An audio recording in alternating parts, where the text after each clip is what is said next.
Start Wow. from here. Thank God I remember that we've not gone too far. So yeah, that's how these roles link up in the process of design process. That's why no designer design in isolation, especially if you work in a startup. It's only when you work for a one-on-one client that, okay, direct communication between you and the product owner, between you and the client.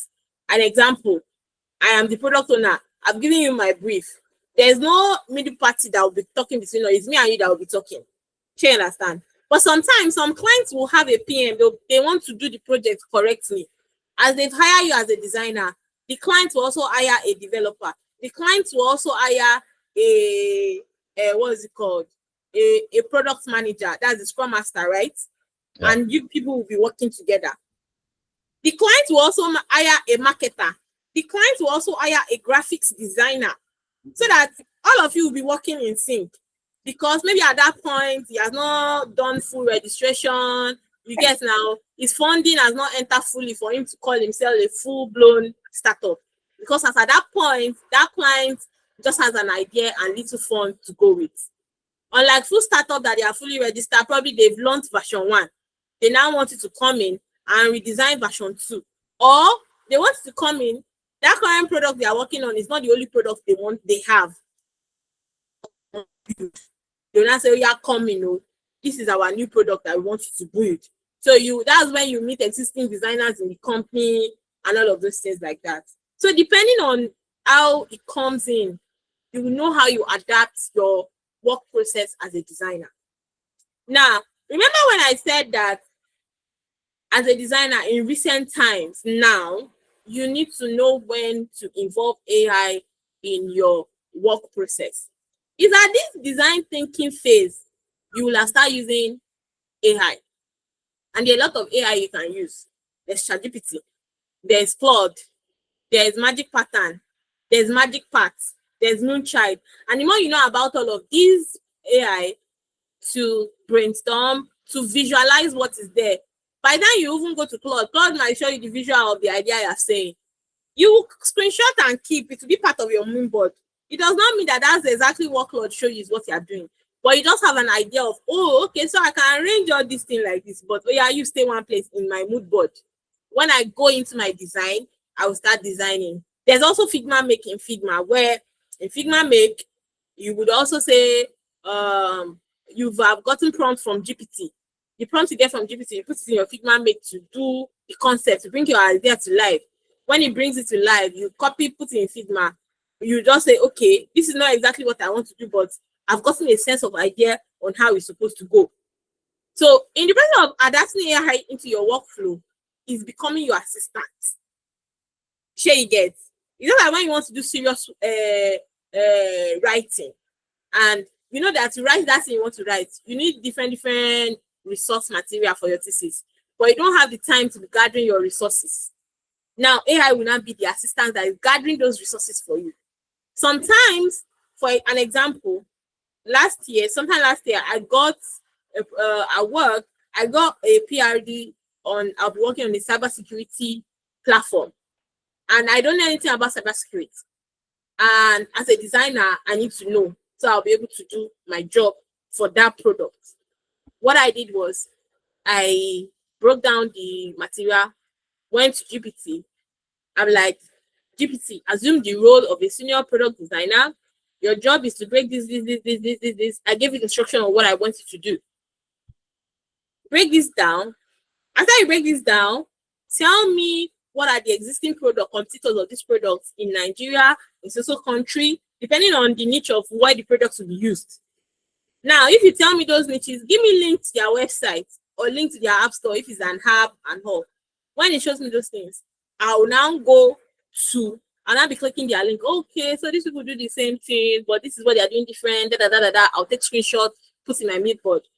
You know, before, without GPT, I'll have been looking for competitor up and down. On Google, I cannot tell Google what are the competitors of this. I will not really see straight answer like that before. But now with AI, I can easily see straight answer. I can see link to those websites that I didn't even know exist, products I didn't know exist. So GPT has assisted me to gather resources. And from those results, I can now say, oh, if they now say, okay, what are your potential competitors? When I'm doing my competitive analysis, I don't know if you're familiar with competitive analysis. Yes. Okay, so when I'm doing my competitive analysis of my project I'm working on, I can say, okay, this is my competitor, this, and I got to know about those competitors through those AI platforms that I interacted with. So you see how in the process of working, I have adapted AI.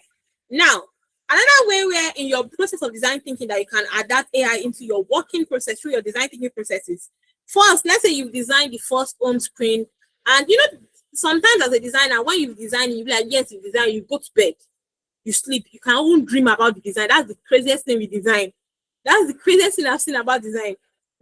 To tell you how you'll be thinking inside your sleep, you still be thinking about design. You will dream about the design. You now wake up, you now remember one idea that thing I do, I feel like it can be better.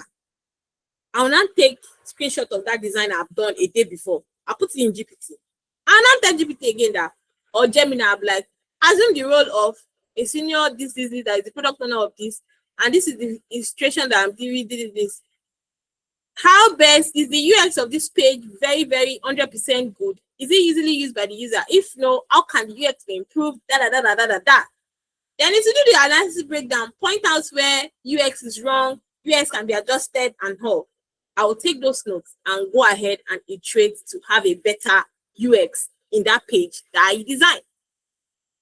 So you see how I'm still doing my work, but AI is assisting me. Do you understand now?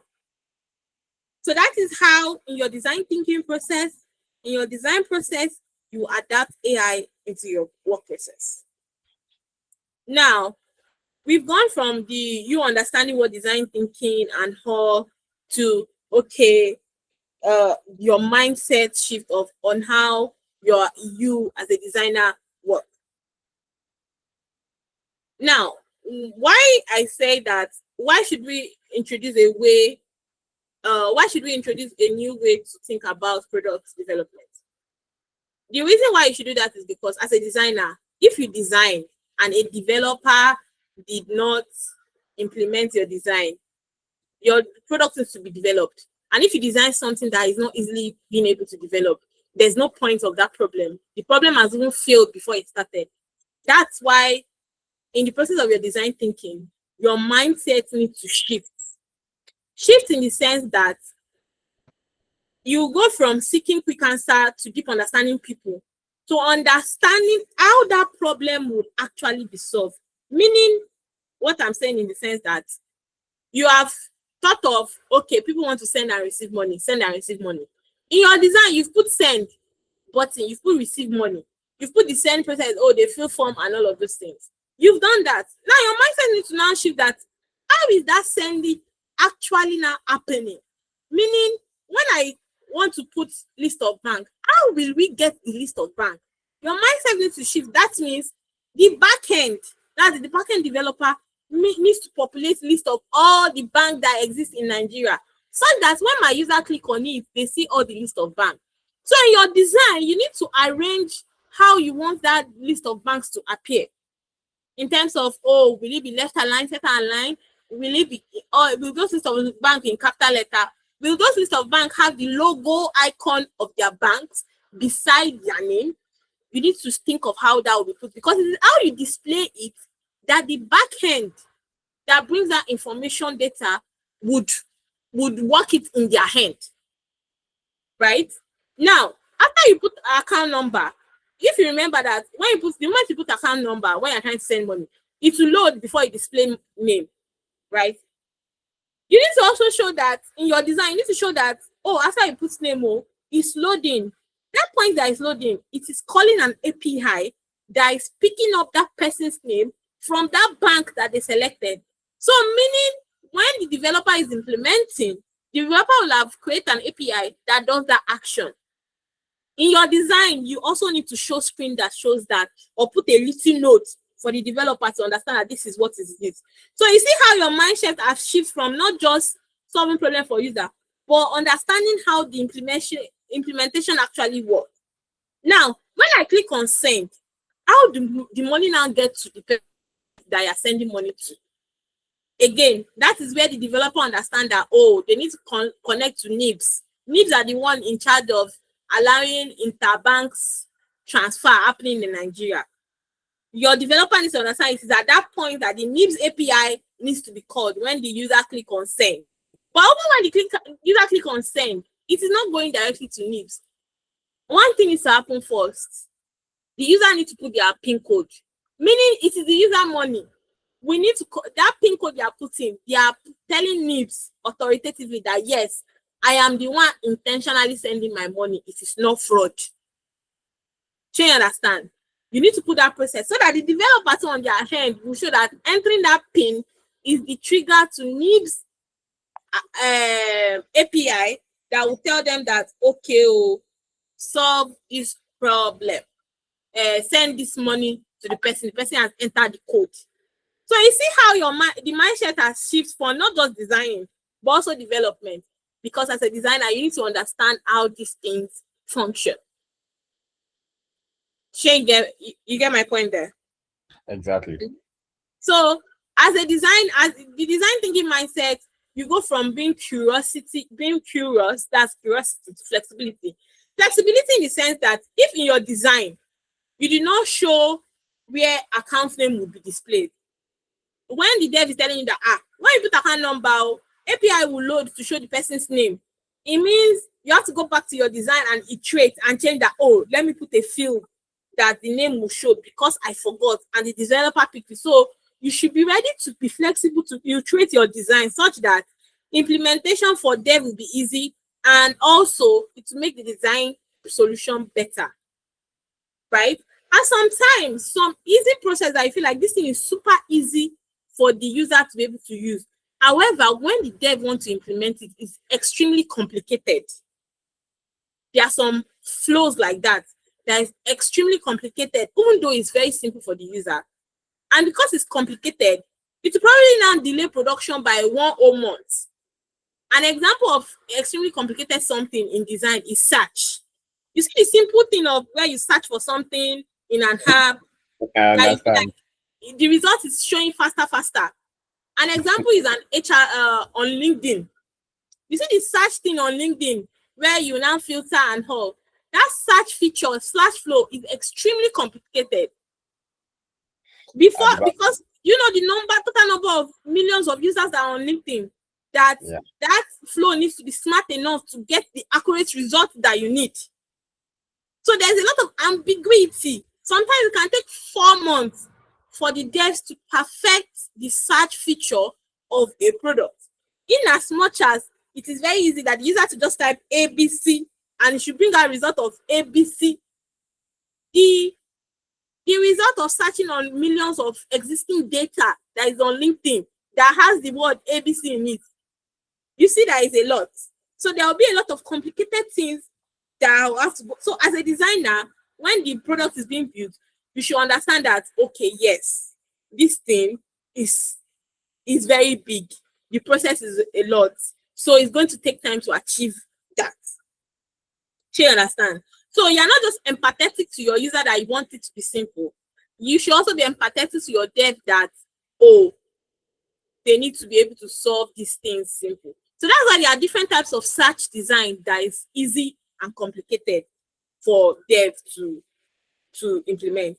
So that's why when you are doing your search flow, you'll be asking the dev that. Most times when I do that, I ask them that, okay, this search design style I did, when I'm implementing it, is it easy? Which one is easier? And they tell me the different types, and I start adopting the type of search style that is much easier for devs to implement and people to be able to search.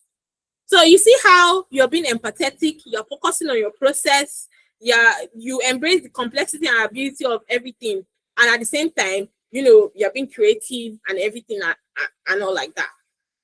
Now, before I move to the next phase again, do you have any other question?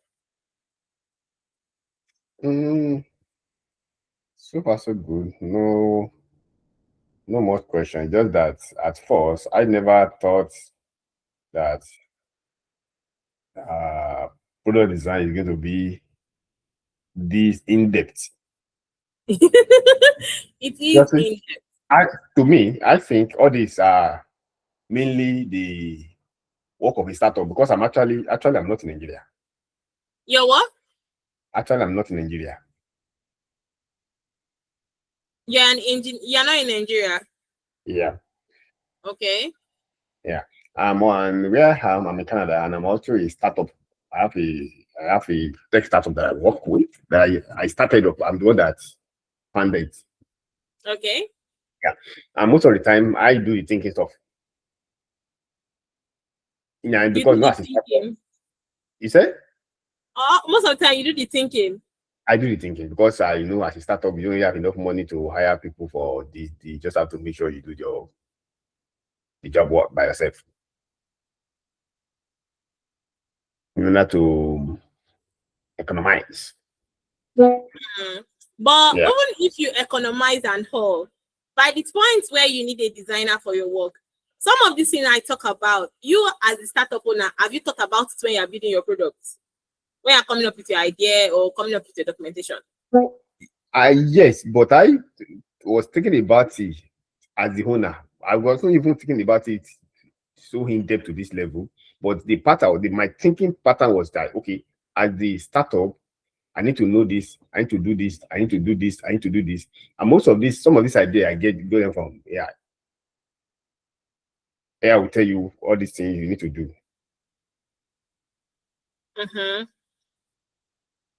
So you can see where the difference you see how you are doing your job from the mindset of the product owner, because that is your job. Now the job of the designer is also to do their job from the mindset of the product designer. Yeah. So that's why they say that no matter how you want to pack all the role, there are some roles you will still need it. You cannot feel it. Even if you're trying to use AI to do a lot of things, there are still a lot of things that AI cannot necessarily think of or do.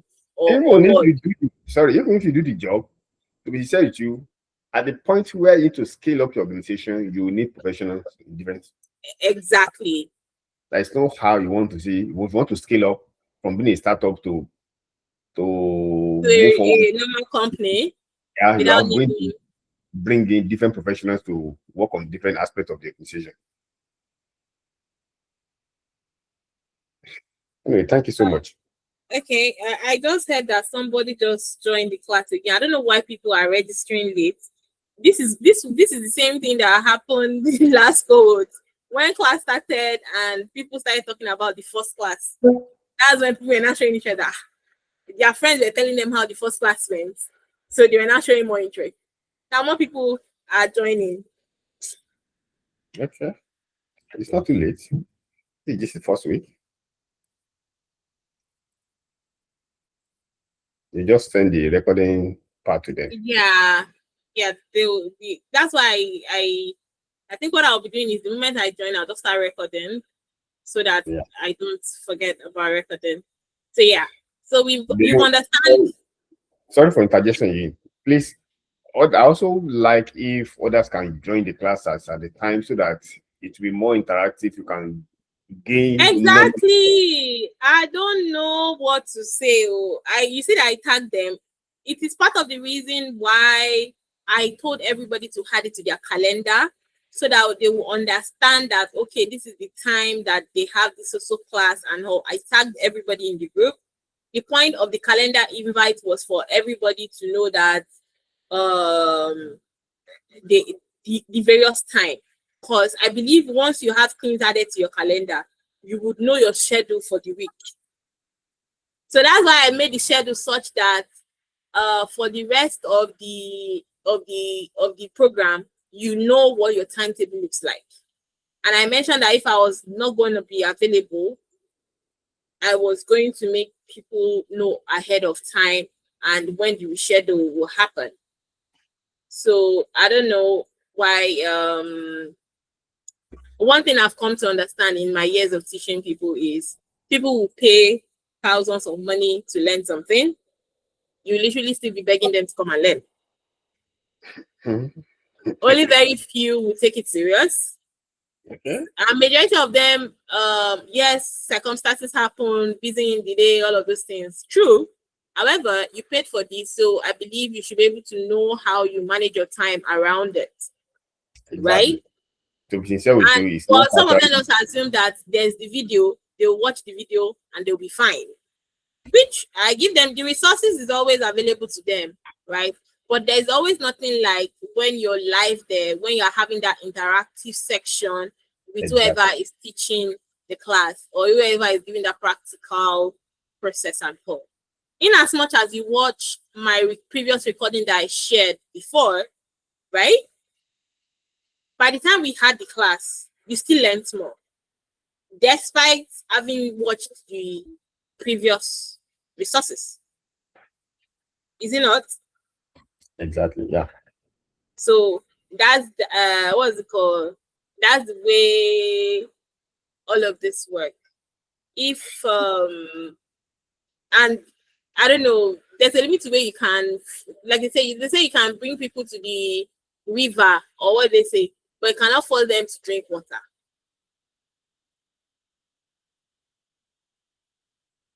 So that's just that about that. You have actually you've done the needful, as far as I'm concerned. Personally, it's not actually easy for me too, but I just want to make sure I pay sacrifice for these few weeks before I get back to work. It's affecting Exactly. me. It's affecting me. When you miss work here, you miss pay. But you just have to just for the I know it's not going to be forever. Mhm. Yeah. Okay. So let's continue. A reminder that the document, the week one document, please go through it. I shared a lot of links there, recording from previous class and all of those things there. It will really guide when you're trying to understand in depth about basics on design, aside the fact that you're attending the class as well. That's equally Okay. important. I'll do that. All right, good. So moving into the user research. The first stage of user research is empathy. And to empathize is to research, meaning empathy is for you to understand people's dilemma. And you research about that dilemma before you know what to do. Empathizing is the first step on the road through the design of the products. That proves that designer built a compassionate eye for the users. And because there are a lot of designs involve emotion. And in design, some people call it emotional design. There's no how people's emotions are involved in certain products. An example is a blind person that needs to be able to walk around, see around, and all. They cannot see, but you are designing a product that will make them their life much easier to move around. And your job as a product designer is you're designing a glasses for them. The glasses is not helping them see, but by wearing the glasses on their face, they are able to move around. The glasses will be telling them direction that you are 5 feet away from an obstacle. Turn your left when you are after you take 5 steps. So without having a cane, because I'm wearing that glasses, the glasses is scanning my environment. The glasses is able to tell me that to get to the door, you need to take 10 steps. I have my leg, nothing's wrong with my leg. I can walk 1, 2, 3, 4, 5, 6, 7, 8, 9, 10. Now, my glasses has already instructed me that after taking 10 steps, I should turn left. And I turn left. See all those features that is in that glasses? It is the designer that's thought of those things and put it there. Sure you understand? The designer has thought of all those stuff and put it there. Another example is product for the deaf. Now, they use an app, they cannot talk. Sorry, the dumb, people that cannot speak. But they want to be able to speak to you, have conversations with you and all. Now, I build a product such that as they're typing, whatever they're typing is saying it out loud to people. Or probably they wear a glasses, and if they gesture in front of their glasses, the glasses speak up and tell you the gesture of what they're saying. Me as the product designer that designed that app that speaks when they type, I have thought of, I've had empathy on what they are going through and how to, so that I'll be able to solve that problem for them. So meaning I've had that compassion and all like that. And you know, there are some products you see, the products just excite you. You'll be happy. For example, you download Duolingo. Duolingo gives you this sum of excitement that you want to learn and all. Because majority of their design is playful, is interesting, it's exciting. So it has given some level of emotions to it. Hence the whole empathy and everything. Knowing the fully well that learning is something, oh, I don't want to learn, but you brought something that makes learning joyful to people. That's what the people of Duolingo did with Duolingo, right? Now, after being empathetic, your next step is to ask question of what, how, and why. And the question is, what are you solving? How will you solve it? And why are you solving it that way? You can move from concrete observation that are free from assumption to more abstract motivation driven in action that you observe. Meaning that you're not just after you've observed and know you've made some assumption and whatever, but from your research, you are able to now deduce solutions to those questions that you've asked. The question you ask your user, what is their problem? How can you solve their problem? And why is it that these are the solutions you can use to solve problem? Those questions are really important for you to be able to understand on how to solve problems. And when you look at empathy, you need to think of how you need to be able to see, taking a deaf person, a dumb person that cannot speak now, right? You need to see how they see you need to see how their word looks like. You need to appreciate what they go through. You need to understand how they feel and be able to communicate your understanding of the problem you're trying to solve for them. In this case, let's even take a fintech product, the fintech product to be working. You want to understand why financial management is important. Seeing the world right now, a lot of people are not financially educated, right? They don't understand their world, they are very poor. As they are seeing the money, they have to spend it. You need to understand how they are feeling when it comes to money. And you need to be able to understand, communicate your understanding of how you can solve their problem such that no matter the level of financial gap they have, financial category they have, they'll be able to still be comfortable, which is the goal of your product at the end of the day, for a fintech product, for example. Now, there are different methods you can do research. For anybody that's using statistics, you have a qualitative method and quantitative method. It is the same thing when it comes to researching for product design. You have the user interview. Qualitative method is the user interview. You do survey, you do card sorting, you just qualitative. There's nothing to quantify it. While qualitative is you're quantifying it, meaning there's A/B testing, meaning you brought two people, they did the results. There's a statistics result within that A/B testing. There's benchmarking, meaning you said that okay, if these people use this product and you set a particular benchmark to reach, if the product qualifies that, you get back, you'll be able to get certain result and all. So depending on the method that you use, majority of the time, not everybody use all of these methods, right? But methods that people use. A lot of people use surveys and interview and A/B testing most. Those are the three common ones, right? Like I said, depending on how rich, how well developed the company is, will determine the type of research method they want. Some companies that are very rich, like Google, they have UX researcher separate. They have UX designer separate. Like the roles are dedicated separately because they don't want, you see all those UX researchers, they don't used to have any business with Figma. They don't used to just research. Sure, you get. So there's all of that. Now, when you talk about qualitative, quantitative, or both, qualitative research uncovers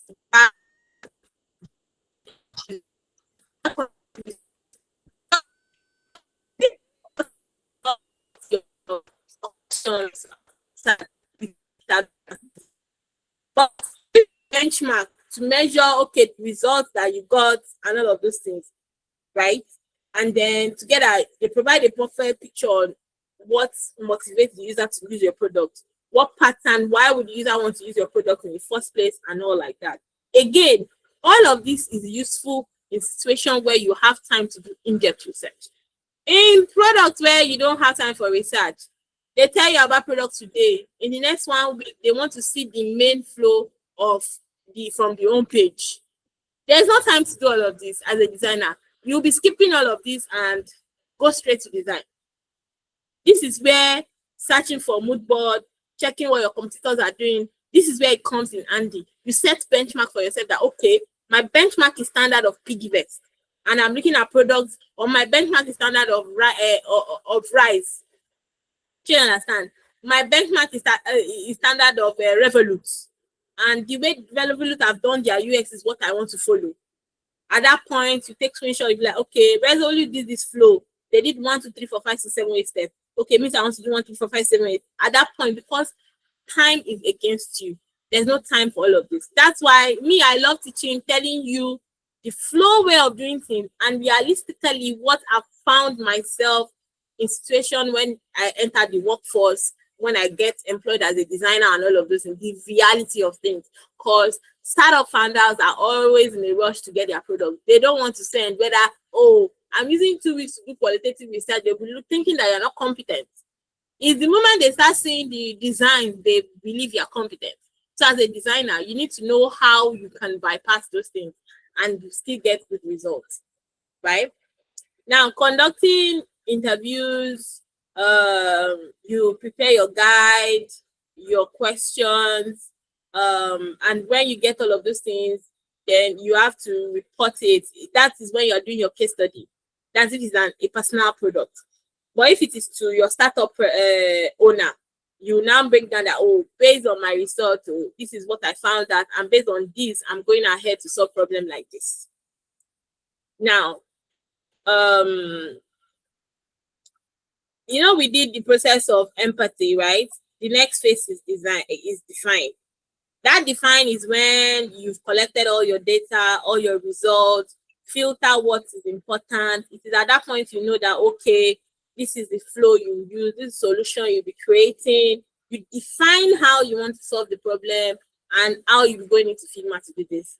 So that is when you now have your empathy map, that what the user say, what the user think, what the user do, and what they feel. You will note those things out. Now, when you now be picking your pain points, what they call pain points, meaning what is most common. So in this box now, we have conducted research for 5. Out of 5, 4 people are saying the same thing.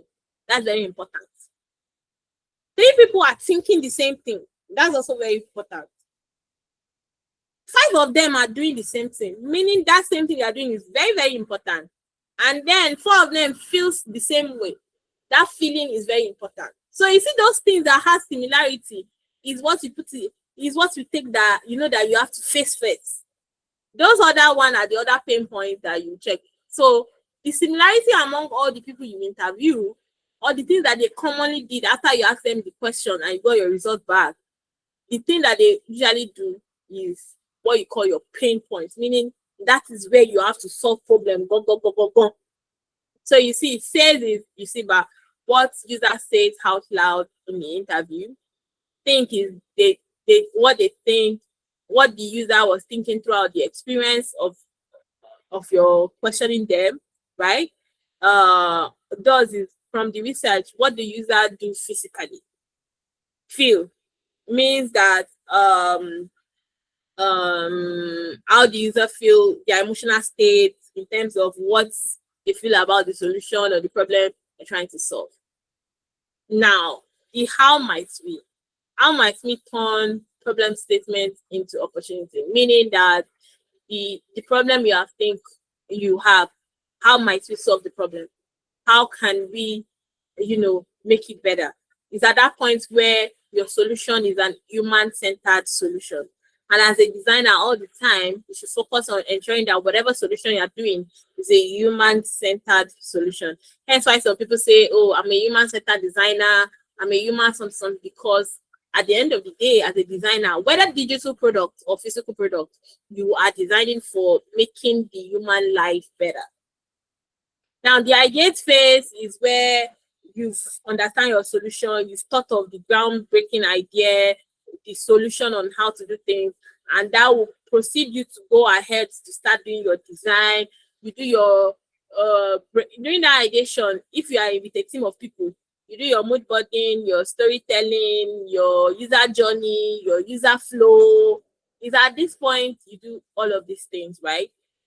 And it's at that point, after you do all those your user flow, that is when everything is ready. Sorry. That is when you go through your mind mapping. Your storyboarding is also known like mood boarding, meaning the mood board you create around a story you're trying to tell, depending on when you're trying to present your solution to people. Depending on some of these things, depending on what it involves. Again, in a situation where there's long time, you have time to do every single one of them. In a situation where time is short, your brainstorming is you and AI that is doing brainstorming, especially in this AI period. It's you and AI that are doing your brainstorming together. You are doing your analogy together, right? And an example is, okay, the solution that, did you go through the project solution? Yes. Okay, so you've seen the problem, right? So Yeah. The problem of brainstorming, that how you brainstorm on your own to think of, okay, how do you want to solve that problem?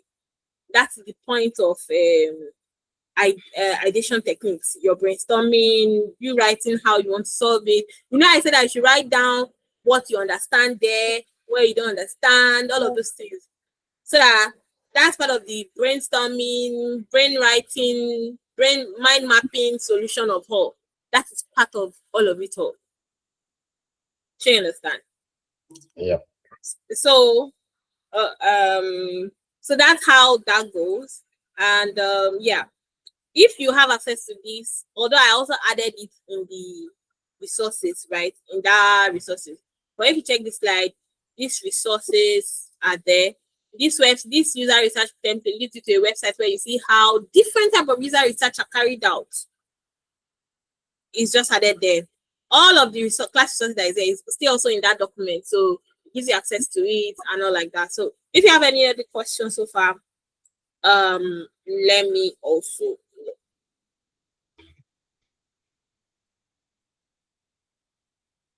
Because we've come to the end of today's class, but you having a question is also important. So whatever question you ask, I will gladly answer.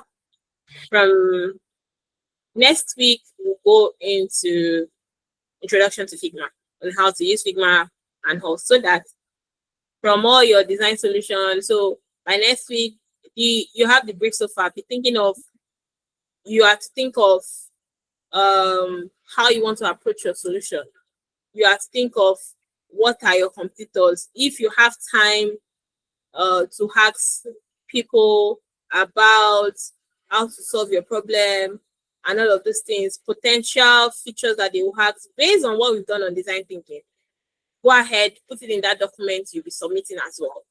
So the assignment here that is attached to still this class is based on the problem you've been given in that project.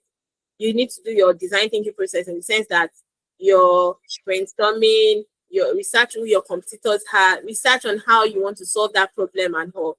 So that by Monday, after we do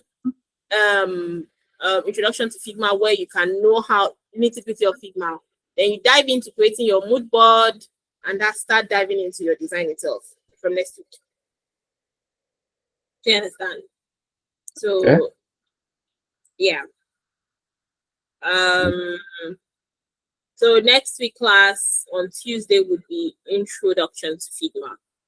But before then, on Monday, we would have a revision session where we talk about how you tell me about how you intend to approach your solution, what you've seen, what method you think you'll be going with, what unique feature you want to add, and all of those things. Oh my. Somebody is joining when class is ending.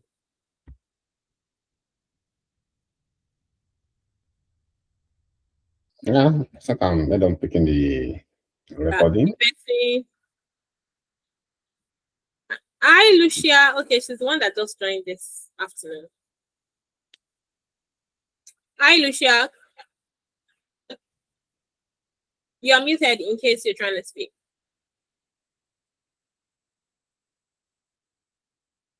Hello. Can you speak up, please?